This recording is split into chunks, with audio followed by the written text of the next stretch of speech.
Hey guys, Allie Dameron here. In today's video, I want to chat about pros and cons of popular birth control methods. I think the misinformation is definitely widespread, so I want to go through just a couple popular birth control methods and kind of chat about the pros and cons so that you are informed and educated on what the best option for you might be.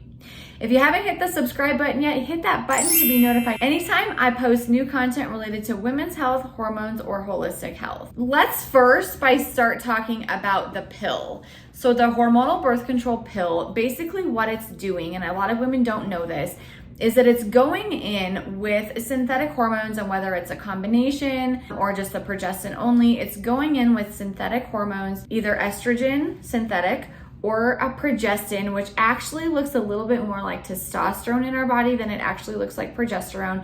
But moral of the story, it's going in with these hormones, and it is voiding or kind of cutting off the communication between our brain and our ovaries. So in a normal menstrual cycle without hormonal birth control, what's happening is your brain, your hypothalamus, communicates with your pituitary, communicates with your ovaries to tell your body when to produce what hormones at different points in the cycle. I just did a video last week about the demystifying the menstrual cycle, so you can go listen to that one if you are interested in knowing kind of like what's happening in a menstrual cycle without birth control. This video will be more about birth control. But in a normal menstrual cycle, your brain's communicating with your ovaries to say, hey, produce estrogen at this time, or progesterone now that we've ovulated, and let's have it do this function. Let's have it thicken the lining, or let's shed the lining, or let's do this and that.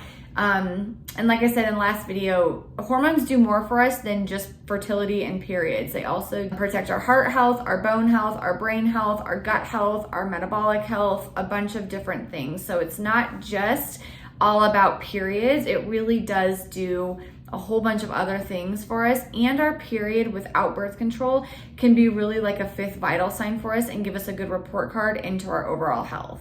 So I am a fan, if at all possible, of having a menstrual cycle, which we'll chat about here in a little bit with the IUD.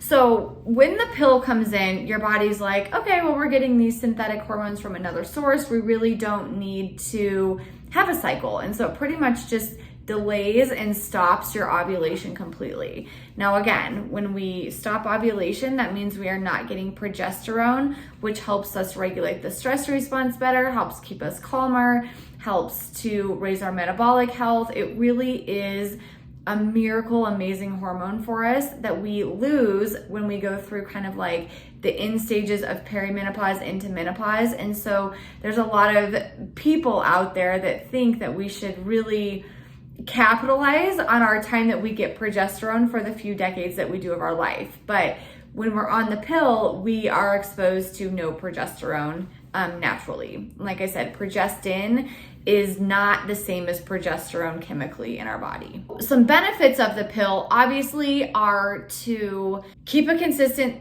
cycle. It's not a true cycle. So remember that you are not cycling without ovulation. The period that you're getting and the cycle that you're getting on hormonal birth control pills are more like a pill withdrawal bleed instead of a actual shedding of the uterine lining. You're not actually doing that because you haven't ovulated. So, but it's consistent, and you can kind of plan for it a little bit. You kind of know when you're going to get your period, you know how you're going to feel, etc., which is not much imagination that we have when we are cycling on our own. Although hopefully when we are cycling on our own, we have a pretty consistent, more relatable period that we don't have to dread and don't have to have a bunch of drama with. But with the pill, there isn't much of that because we kind of know what to expect. Now, I will say, and it's also convenient compared to certain other birth controls. You just take a pill, it's fairly inexpensive. You can start and stop it whenever you want to, so it's not like you have to go get a medical procedure to get it taken out or anything like that. So that can be a benefit of the pill. I will say the cons of it is that there can be higher increase of breast cancer and ovarian cancer. There can also be a bigger risk of blood clots. There can also be a bigger risk of mood changes, and increased risk of migraines. The other thing that being on the pill can do is it depletes certain nutrients in your body. So things like your B vitamins, your zinc, your gut microbiome, so it changes your gut bacteria in there. It can also throw off numerous other copper, numerous other types of minerals. So we really want to, if you are on the hormonal birth control pill, I always recommend to my patients getting on something called Vitanica OC Companion. I will leave that in the link below. If you go on Wellevate, you can sign up for an account and get 15% off all different supplements. They're all like the best kinds of supplements and the best brands, so you can get that at a discount. But Vitanica OC Companion is for women who are taking hormonal birth control and contains all the nutrients, vitamins, minerals that you are being depleted of.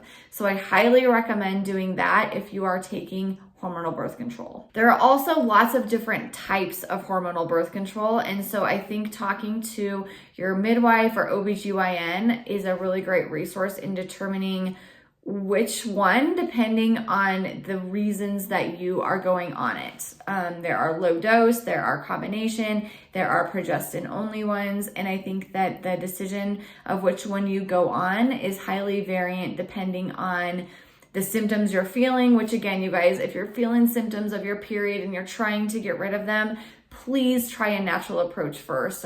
There's so much efficacy to this, and it's so much better for you than using the pill to mask these, because likely when you get off the pill, these symptoms will still be there. This isn't a cure-all for things, it's a mask.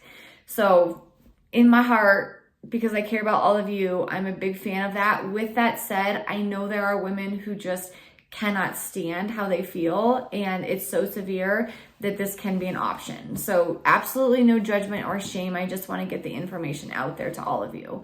So talk to your doctor about which form and type would be the best for you. So the next one I want to chat about is IUDs. There are hormonal-based IUDs like progestin ones like the Mirena, and there are also non-hormonal ones like the Paragard copper IUD, and they both are a little bit different. So when you use an IUD, you are, especially the progestin-based ones, you are still getting some hormones, and so it can still do some of the hormonal things.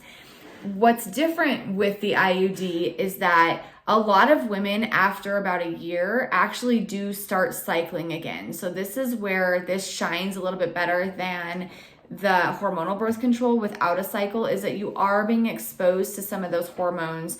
Even while you're on the IUD, you are likely cycling, which is a little bit healthier for us, in my opinion. So I do like that. However, you are also not bleeding because there is a device in your uterus most of the time. Some women do, again, it's a little bit of a bio-individual thing. Some women do have periods, some women do not, and some women just spot monthly or occasionally less than that. So it is variant depending on your own body, but you are most likely still cycling, which is a very positive thing about the IUD.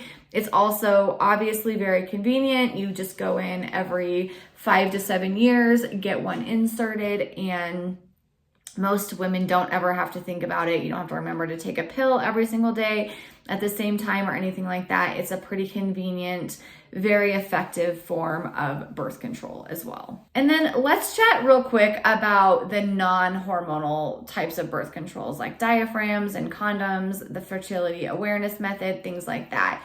So with a lot of people in my own industry are very much proponents of the fertility awareness method of tracking your cycle, learning your ovulation. You can track your basal body temperature. There are like the Oura Ring and different devices that will do that for you so that you can learn your cycle.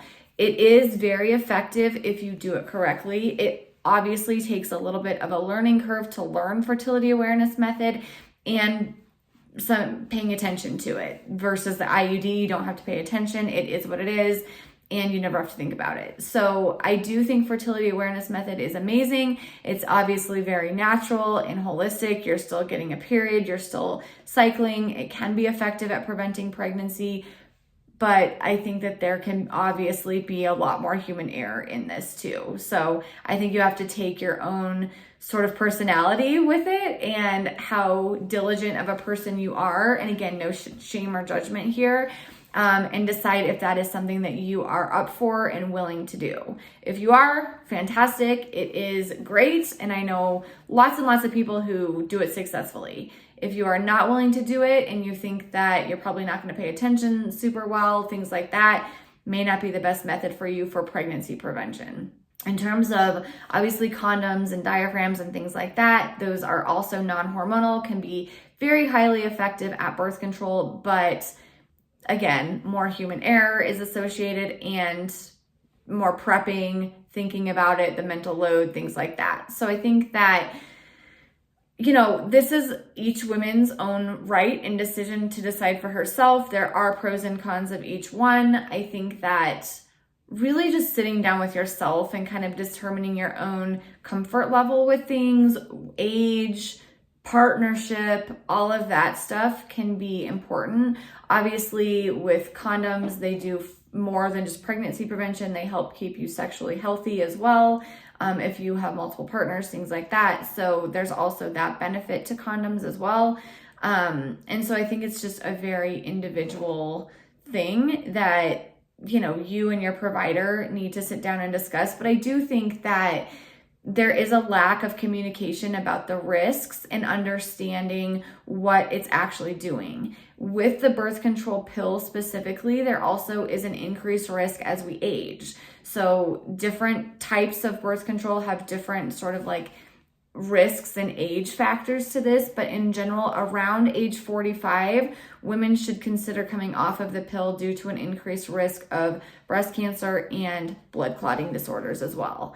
So due to that estrogen levels. So you want to be able to have a very open conversation with your provider about this, with yourself, and know what option works for you. Unfortunately, still in 2023, there is really not a risk-free, amazing form out there that is going to be perfect. And that is still kind of sad that it still falls solely on women. But again, if you are using any of these methods for symptom relief and masking of hormonal imbalance symptoms, please consider working with someone like myself or a naturopathic doctor, functional medicine provider, dietitian, somebody who can help you really get to the root of this. Because like I said, it's not just about your period. A lot of these PMS and PCOS and endometriosis and hypothalamic amenorrhea, a lot of these conditions and syndromes and symptoms that we experience as women are far more systemic and affecting far more things than solely just the state of our menstrual cycle each month. They can affect our moods and our metabolic health and our heart health and, our energy levels, our sleep, like so many different things. So I think that we can do better for women. I think that we can just do a better job educating, explaining, informing, so that women can make the best decision for themselves and they're not shocked at the side effects or sort of the cons part of this as well. So anyways, I hope that you guys found this helpful. If you have friends and family who need this information or your teenage daughters, please share this with them so that they can also be part of the informed group of women that we're trying to cultivate here. And I also have some really exciting stuff coming for you guys, so be on the lookout for that really, really soon. And I'll see you guys all in the next one.